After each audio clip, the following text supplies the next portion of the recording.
because I know there are some folks, unlike you, who slept in. I'm not going to say which parties they were at, but you know, stuff happens. I'm going to move right into the program. We are very, very excited. You know, yesterday we had the great pleasure of hearing from the congressman from Minnesota. And you know, Minnesota did very well for us yesterday, so we're going to keep that theme going a little bit. We are very, very privileged to have the mayor of Minneapolis, R.T. Rybak. Before he was a mayor, he worked in journalism. Don't move, come on. He worked in business, and he was a very active member of his community.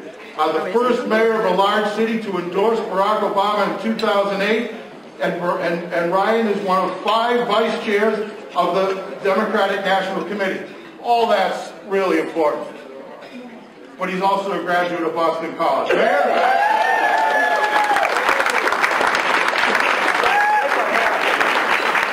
The big one, the sad thing about being at Boston College, which was an amazing place. My mom was a college guidance counselor, and she said to me a few years ago, you realize that today you could never get into Boston College. The kids at BC, they're a lot smarter than I was. I'm really to warm up back here for David, who is just going to come in and do here what I think he spent all of the time to tell you how the pollings work and how the campaign has worked. But David is the greatest gift that you have given to well, you've given a lot. Okay? Thank you so much. But I also give a shout out to Mayor Ceddy Warren. Mayor Warren, I'm also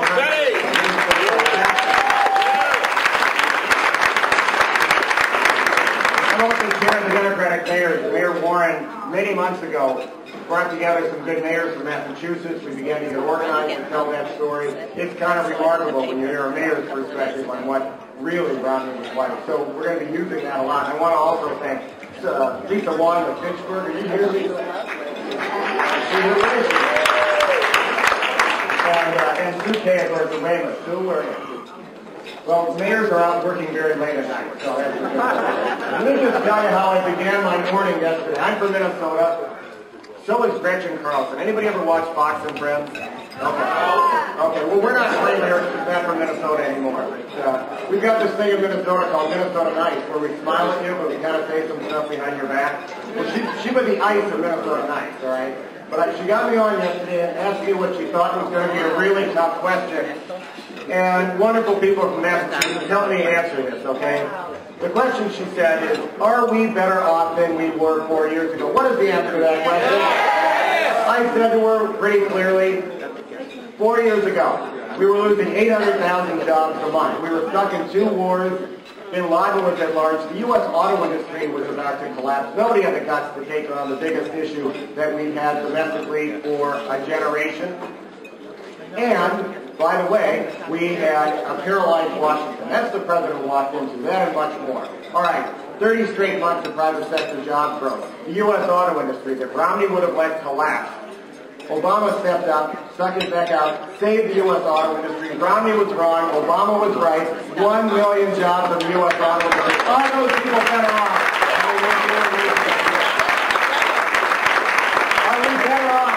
Are we better off now that we're out of Iraq? Are we better off with Bin Laden is dead? Are we better off that 30 million Americans have health care, including 7 million kids? And do you think we would be better off if on day one Romney followed through on his promise to say God wanted to repeal Obamacare? Imagine the picture, ladies and gentlemen. He takes the oath of office. He scampers down Pennsylvania Avenue, grabs the key to the White House, opens the door, and kicks 11 million kids off health care. How's that going to fix the economy? How's that going to create a job? And how the heck is he going to explain it? Because he did the same thing in Massachusetts. Thank you, Massachusetts, for pioneering health care. I'll take the word Obamacare any day of the week.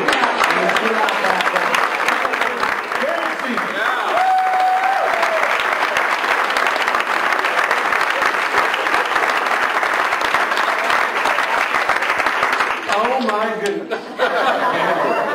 When I look at this room, I'm conjuring images of the phone bank in the basement. I want everyone here to sign up for a shift as soon as you get back. No excuses, none whatsoever.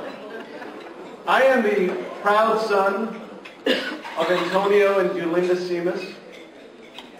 two people who immigrated from Portugal in 1969. I grew up and learned everything that I know today on the streets, in the community, in the neighborhood of Taunton, Massachusetts. Where down the street was my vava and vavu, my grandparents, my tiu and titia, all of my cousins, in this community that really generated people, citizens, to be involved in our life. And I just have to tell you, in all sincerity, that every single day that I had the honor and privilege to walk through the gates at 1600 Pennsylvania Avenue to serve the President of the United States of America, I remembered every single day the sacrifice, the love and commitment of my immigrant parents, my aunts and uncles, the people who coached me in Little League, my friends who were there with me. Because as Deval Patrick taught me a lesson that I will never ever forget, when he said to his wife, without anyone listening, remember who you are and what you represent. Every single day I walked in there to serve the people of this country. I remembered who I was and what I represented. That's who we are, and don't ever forget that.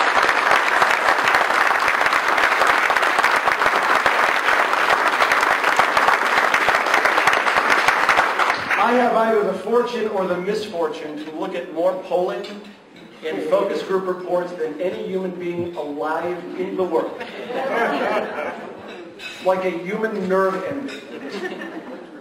But let me just start off with one number that I want everybody in this room to remember. Everyone. This election is 2004. Let me say that again. This election is 2004. In 2008, Barack Obama won 365 electoral votes, but I want everybody to remember what percentage of the popular vote he got. Barack Obama received 53% of the popular vote. That means 47% of Americans voted for someone else. So imagine that. You separate this room in half, you grab this table, cut it in half again, and there you have the margin of victory. That's what we are going into. When you look at polls, whether they're public polls or private polls, here's what it says. Among Democrats, Obama 95, Romney 5. That's the good news. Here's the bad news. Among Republicans, Romney 95, Obama 5. Among independents, and there are three kinds of independents, so please, when you hear how are the independents going, push back. There are Democratic-leaning independents. What are they doing? Obama leads them by 80. There are Republican-leaning independents. Romney leads them by 80. Then that leaves about 5 to 7% of the electorate. 5 to 7% of the electorate who are true independents. And among that group of voters, the president leads by 5. That is our present margin, and that's the margin that we have had for the past 6 months. So this is what we are walking into. Other people today and other speakers can speak to the inspiration and what we need to do. I want to give everybody in this room, essentially, the assessment and then lead into the call to arms. This is 2004. This is 2000. We all remember Florida in 2000, where 537 votes changed the course of history. We all remember Ohio in 2004, where 100,000 votes changed the course of history. I don't want anyone in this room to wake up on the morning after the election and think about what I could have done differently. Because this is person to person, neighbor to neighbor, coworker to coworker, people you pray with and people you play with. That is what this election is all about. We win this on the ground. So coming out of this convention, spend your time, your effort, your money, and focus on these 9 states that I'm about to talk to you about. But first, let me begin in the West. Let me conclude, before I turn it back over to the chairman, with just a final personal anecdote about why this is so important. David Axelrod, who has become not only a dear friend, but someone whom I admire and love tremendously. On the day when Obamacare was ruled on by the United States Supreme Court, I was sitting in my office in Chicago, and all of a sudden, CNN pops up and says that the president's law had been overturned. So needless to say, I was a little angry. And then all of a sudden, I hear 400 young staffers beginning to cheer. And I thought that Governor Romney had infiltrated the Chicago. And although I don't have much of a temper, I was channeling my best Rahm Emanuel at the moment. It's a sight to behold. It's kind of fun. In walked David Axelrod with tears in his eyes. And here's what he said. When my little girl Lauren was 7 months of age, my wife Susan and I found her in her crib, and she was blue. And we thought that we had lost our daughter. We took her to the hospital, and that began a journey that lasted 18 years of Lauren having 7 and 8 seizures every single day for 18 weeks. I'm a father of 2 girls. I can't imagine. All you want to do is hug them and make it stop. But for David and Susan, that wasn't the only struggle they had. He had to leave his job because he didn't have insurance that allowed him and Susan to provide the care that she needed. Well, David Axelrod said to me that day, you know what? Because of what we did, because of what everyone in this room did, no mom, no dad will ever have to go through that feeling again. Elections matter. People's lives will be changed in small and big ways. So enjoy the next 3 days. Listen to the speeches. Enjoy each other's company. Revel in the presence of people who believe what you believe. But when you leave here, remember that this is not a game. This is not simply about 270 electoral votes. This is about little Lauren Axelrod, people in your life, people you love, and the dreams and aspirations that you have for the future. I know with all your help, on that night, as I'm unfortunately going to be in Chicago, not in Boston or in Taunton with family and friends, when we re-elect the President of the United States, that feeling that we had in Grant Park in 2008 will be even better. Why? Because we now get to finish the job that we started, and that's what we're all about. Thank you.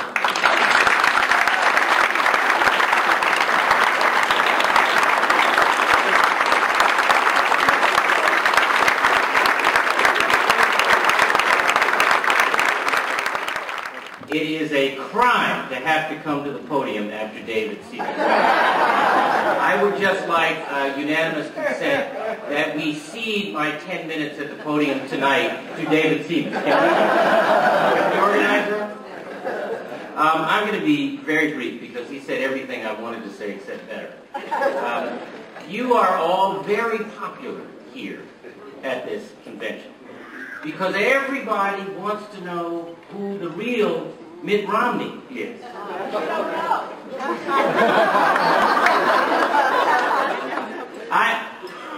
Look, you know enough. You know that you can't really say he's a moderate, and you can't really say he's a conservative. I describe him as an opportunist because he will say whatever he has to say to appeal to whatever audience he's in front of. I don't think we need a president who is about saying or doing whatever is necessary to win an election. I think we need a president willing to say or do whatever is necessary to heal this country, to build this country. And that's who we have in Barack Obama. I don't think we ought, as Massachusetts residents, be too drawn in to all the interest we get, all the questions we get about the former governor of Massachusetts. We're not here for Mitt Romney. In a way, we're not here solely for Barack Obama. We're here to defend the vision of this country. We're here to defend the idea that our economy ought to be about growing opportunity out to the middle class and the marginalized not just up to the well-connected. We believe that we should turn to each other, not on each other. We believe that government has a role to play, not in solving every problem in everybody's life, but in helping people help themselves. That's what we believe. And that's what we have to be about. Not just today, and not just in the next few months, but every day. Because the whole idea of common cause and common destiny is up for grabs in this country right now. A fundamentally optimistic people, a fundamentally forward-looking country is having a lot of its optimism and forward-looking ways drained out of it by the hard right, who have nothing to say these days except can't, won't, and shouldn't, when we used to be the country of yes, we can. So,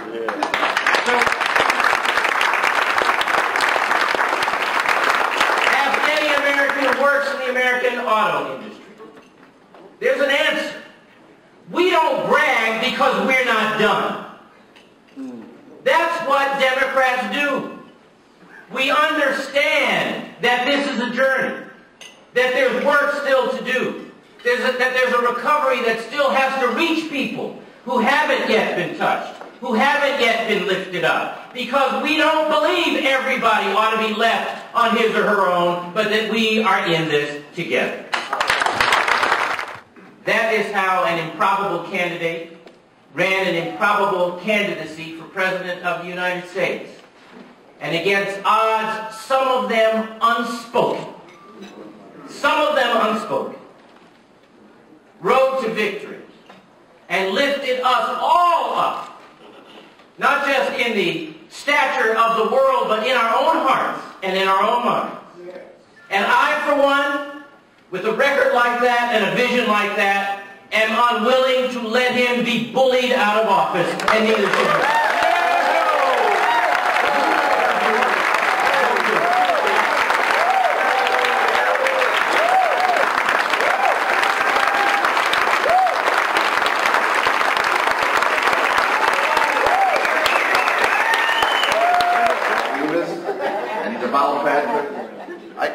I think I need the chair.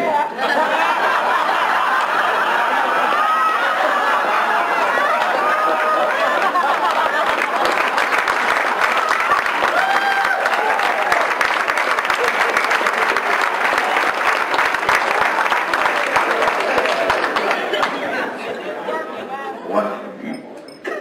You're going to sit there and you're going to listen to this, okay?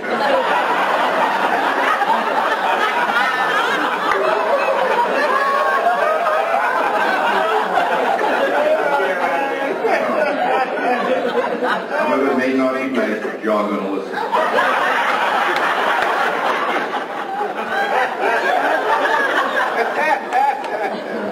Oh,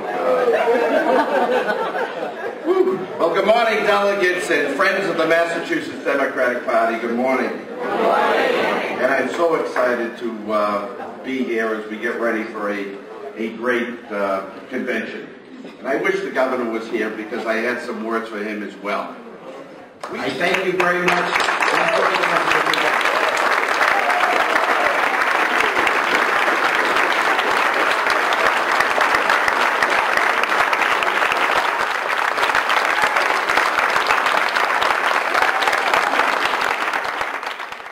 Whether it's issues that women are focused on, seniors, students, up and down the ticket.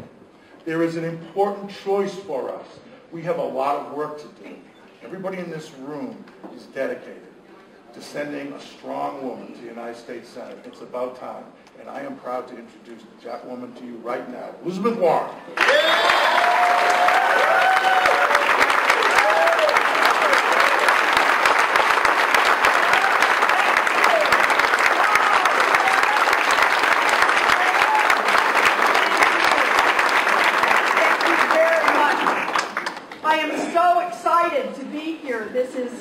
This is an occasion. But I can't start this morning without noting that this is our first time that the Massachusetts delegation has not been led by Senator Ted Kennedy, and how much we miss him. And, oh God, I'd knock one of these over. You can tell a first-time candidate. Thank you, I got it, okay, here we go. I'll try to get my hands off those things. You know, I really do want to start, though, with a story. I had met the senator a few times, but in the mid-1990s, the credit card companies had decided that they could improve their profits if they could just squeeze the families who were in the biggest trouble, those who'd gotten into bankruptcy, who'd been turned upside down because of medical problems, been turned upside down because they'd lost their jobs, been turned upside down because there'd been a death in the family or a divorce. And the credit card companies had figured out, if I can just figure out how to squeeze those families a little bit harder, you know, we can improve our bottom line by just a little bit.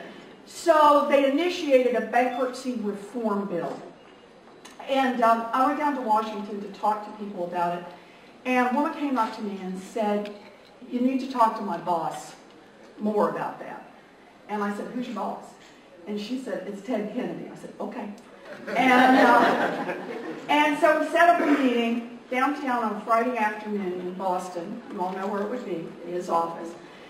It was a rainy afternoon. I went upstairs, and the senator, as he always was, such a warm and gracious host, he put his arm around me, took me to the windows, he showed me parts of Boston, he showed me where his grandparents were buried. We talked for a few minutes, and then we sat down, and he sat perpendicular. He sat knee to knee. He sat in the chair, I sat on the end of the couch. And he said, so tell me about this. And so we started talking about working families and what happened to working families. And I started going through the bankruptcy data with him. And he began to get it. And after a while, Vicki came in, and she said, remember, we're supposed to leave to go out to the Cape? And he said, yeah, just a minute. And what was supposed to be a 15-minute meeting turned out to be about 1 hour and 45 minutes. As we went through all of the data, we talked about all the families. We talked about who was really getting hard hit, why they were getting targeted. We talked about a consumer financial system that was completely broken, that had moved to tricks and traps as a way to build profits, not an honest product. And we talked and we talked and we talked, and we got to the end, and he stood up and he said, okay, he said, you've got me. I'll help you on this. And I looked back and I said, Senator, we don't need your help. We need your leadership. There's no one else to carry this. And he stood there for a minute, and he looked at that satchel he carried. You all know the one I'm talking about. Stuffed full of papers, bulging to the edges. He looked back at me. He looked back down at that satchel. He said, nobody? I said, no, sir, nobody.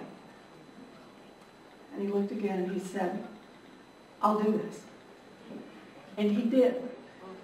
And for 10 years, he fought for families who would never have talked about. This was not a political issue. This was not something you could put in a headline.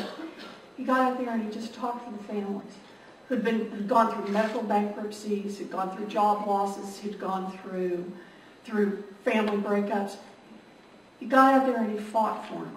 He never asked me who'd be on his side and who'd be against him. We all knew. The banks had lined up on the other side. And let's face it, there aren't any lobbying groups for people who are about to go bankrupt or those who have gone bankrupt. They're just people who are hurt. And for 10 years, the senator led the charge and held off the Bankruptcy Reform Act, as it was known, the lobbyists, the credit industry, in saying they were going to change the laws. Ultimately, in 2005, with Bush in the White House, with the Republicans in control of the House and the Senate, they got the bill through. But we had a 10-year fight, and it was something that meant so much to me. because it taught me something about public service. You really get out there and do it, not because there's a powerful group pushing for it, not because there's a headline behind it, not because somebody asks you who has any position of authority. You do it because hardworking families are depending on you to do it. Ted Kennedy changed my life. He changed how I understood what it is that a public servant does. And I think of him in this race every single day. And I come to this convention and I think of him every single hour. And what I think about is that it is my job and it is our job to live up to what it is that Senator Kennedy asked of himself. And that is, we do our work for the hardworking families who are counting on us.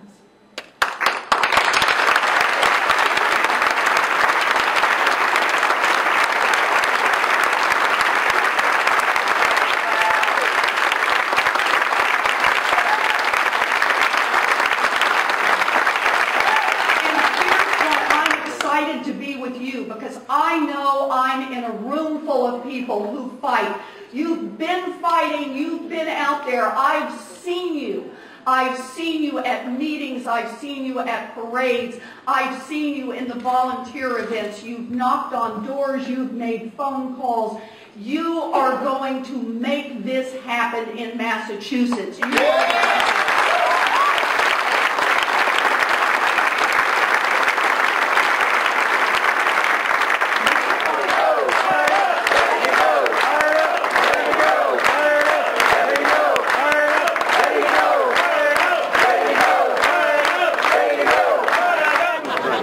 Look this way.